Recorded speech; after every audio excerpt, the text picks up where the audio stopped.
This video was made possible by CuriosityStream. When you sign up with the link in the description, you'll also get access to Nebula, the streaming video platform that Real Life Lore is a part of. Poland is not yet lost. So says the national anthem of Poland. But Poland's geography doesn't help very much in keeping her safe. Just take a look at this world map and think to yourself, where would the worst possible spawn points for my civilization be at? Sure, there's plenty of pretty awful locations, but one of the absolute worst is this general area in Europe, and it's terrible for a very long list of reasons. It's flat in every direction and has no natural protection against outside attackers save for the Baltic in the north or the Carpathian Mountains in the south, but it also has very limited natural resources. Its only access to the sea is in the Baltic, which means that in order to break out into the global ocean, you have to pass through these narrow straits, which presents two additional problems. A, you're at the mercy of whoever is controlling them for trade flowing in and out, and B, all it takes to blockade you is a few ships blocking the way here. Further, all of the surrounding lands give civilizations starting there better opportunities for expansion. Any civilization to the east can expand way far out into the sparsely populated lands of Asia, while civilizations to the west and the south will have an easier time getting access to better ocean trade routes in the North Sea or the Mediterranean. Any civilization that started here would have a difficult history, and it just so happens that the civilization that did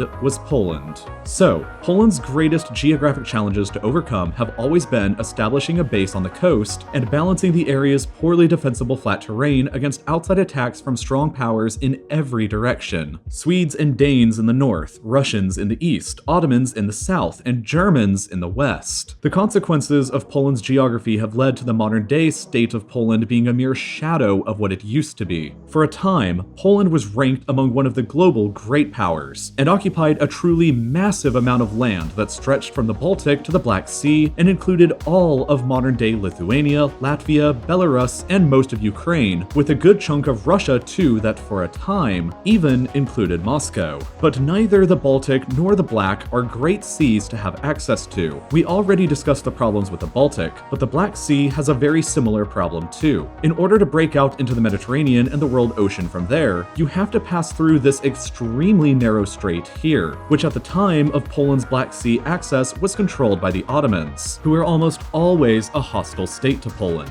So sea access was always hard for Poland, and consequently, Poland never became a historically significant naval power. And over time, the weak physical geography of Poland led to almost constant attacks from strong outside powers, who combined their forces to overwhelm Poland and her weak natural defenses. At various times, the Swedes, Russians, and Ottomans all took their turns invading and seizing land before the disastrous year of 1772, when the armies of Russia, Prussia, and Austria all joined forces to attack Poland from every direction. Poland struggled to defend herself against superior enemy numbers who attacked from three different fronts across mostly flat and hard to defend terrain. And so, Poland lost, and 1/3 of her land and her population was annexed by the conquerors. Over 20 years later, and still crippled from the last war, Poland was invaded and attacked again from the west and the east by Prussia and Russia, and lost even more land. And smelling the blood of a dying corpse with easy-to-take food, Russia, Prussia, and Austria joined forces again and took over the rest of Poland in 1795, dividing the remaining land between themselves. Poland's geography was simply overrun without much to stop or slow down the attackers, and Poland itself ceased to exist as an independent entity for the next 124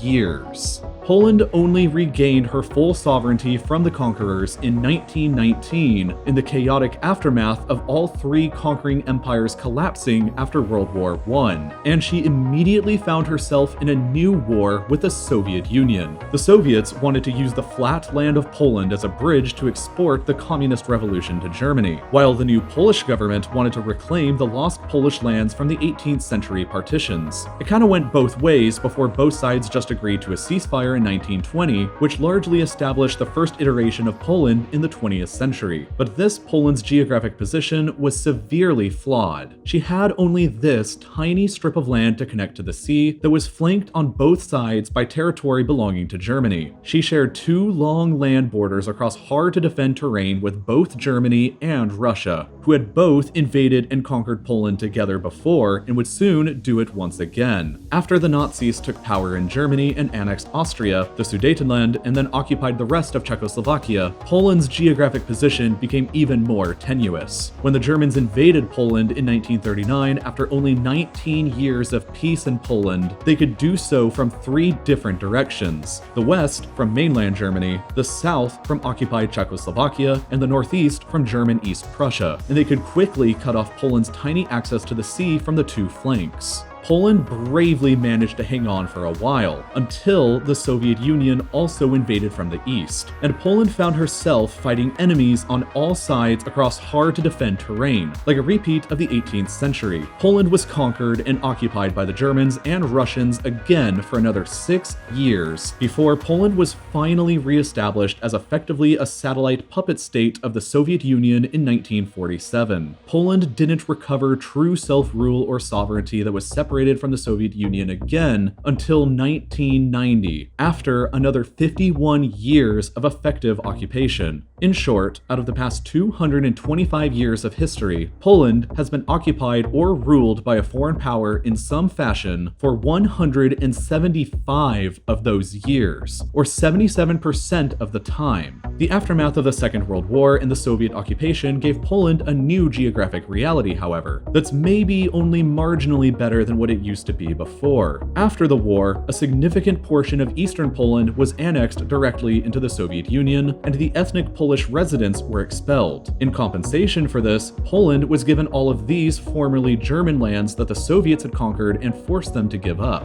The ethnic German populations here were expelled, and most of the expelled Polish population from the east ended up coming and resettling in these new lands. Because of this, the modern Polish state has achieved a significant coastline on the Baltic with 2 natural harbors, in the cities of Gdańsk and Szczecin. And after the collapse of the Eastern Bloc and communism after 1989, Poland has sought to distance herself from Russia and integrate further with the West. The new reality meant that Poland only shares a tiny border with her former occupier Russia here in the Kaliningrad enclave, which is separated from the rest of Russia by the now independent Baltic states and Belarus. But Poland's geography is still mostly flat and difficult to defend, save for a portion of the Carpathian mountain range in the south. And so, Poland joined NATO in 1990 and joined the European Union in 2004, effectively securing her geography with friendly states in almost every direction save for potentially the east. Arguably for the first time since 1772, Poland's geographic position and independence became relatively secure and safe again after centuries of uncertainty in 1999 when she joined the NATO alliance. But recent events in the east, like what's been happening in Crimea between Ukraine and Russia, has made Poland weary and uneasy from her history. Poland joined the defense network of NATO to secure stronger allies that could compensate for her indefensible terrain, and she joined the European Union to help further those aims. Any attack by Russia or by anybody else on Poland would be considered an attack on every other NATO and EU member state, which would be almost suicidal for anybody to attempt. After centuries of struggling to simply exist, Poland may have finally discovered the secret to staying alive when your country's geography is terrible. Have a lot of strong friends. After all, Poland is not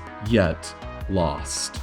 Geography, however, is just one of many aspects about our planet that influences one civilization's success and another one's hardships. I could tell you all about how geology, physics, biology, psychology, and even chemistry also all have major critical roles in civilization successes. Or you could just watch the great documentary series that'll explain all of that in much more detail called Deep Time History, which is available right now on CuriosityStream. CuriosityStream is the streaming platform with thousands of top quality documentaries to watch from people like David Attenborough, Chris Hadfield, Stephen Hawking, Jane Goodall, and so many more, and it's only $20 a year for a subscription. It's not $20 per month, it's just $20 for a whole year. Plus, when you sign up for an annual subscription to CuriosityStream with the link in the description, or by going to curiositystream.com/reallifelore, you'll also get access to Nebula, the streaming platform made by myself and a bunch of your other favorite YouTubers YouTube creators, which is filled with ad-free versions of all of our videos, plus a bunch of awesome original content like the world's most useful airport documentary by the guy behind Wendover Productions, as well as my car review show Grand Test Auto, hosted by myself and JT from Second Thoughts. You can get that bundled deal at curiositystream.com/real-life lore, and as always, thank you so much for watching.